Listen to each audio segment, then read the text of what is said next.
ইতিমধ্যে বাংলাদেশ ক্রিকেট দল ভারতের সাথে টেস্ট এবং টি-20 সিরিজ খেলার জন্য ভারতে পৌঁছে গেছে এবং বাংলাদেশ ক্রিকেট দল যে ভারতে পৌঁছে তাদের বিপক্ষে টেস্ট এবং টি-20 ম্যাচ খেলবে, এই টেস্ট এবং টি-20 ম্যাচের জন্য ভারতের দল ইতিমধ্যেই তাদের যে একটা 16 সদস্যের দল সেটা ঘোষণা করেছে।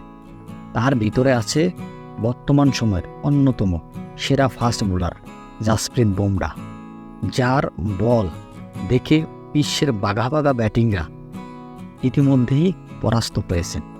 সেই জাসপ্রীত বুমরাহকে বাংলাদেশ ক্রিকেট দলের ব্যাটাররা কীভাবে মোকাবেলা করতে পারে, জাসপ্রীত বুমরাহর যে reverse swing, out swing, in swing, yorker, এসব বল কিভাবে মোকাবেলা করবে।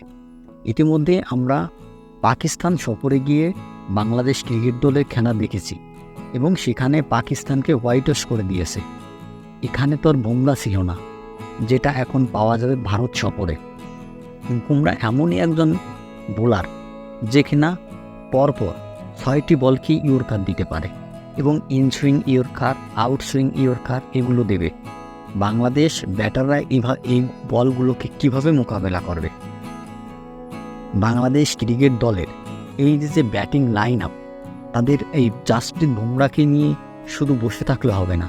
ওদিকে রবীন্দ্র জাদেজা, রবিচন্দ্রন অশ্বিন এবং আরও যদি মোহাম্মদ শামি ফেরে বা সিরাজ যদি আবারও একাদশে সুযোগ পায়, তাদেরকে কিভাবে মোকাবেলা করবে সেটাই দেখার বিষয়।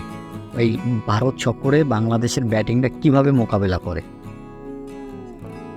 জাসপ্রীত বুমরাহকে কিভাবে মোকাবেলা করতে পারে বা জাসপ্রীত বুমরাহ বাংলাদেশের ব্যাটারদের উপর কিভাবে চড়াও হবে, এই মতামত কমেন্ট বক্সে আশা করছি আপনাদের কাছ থেকে।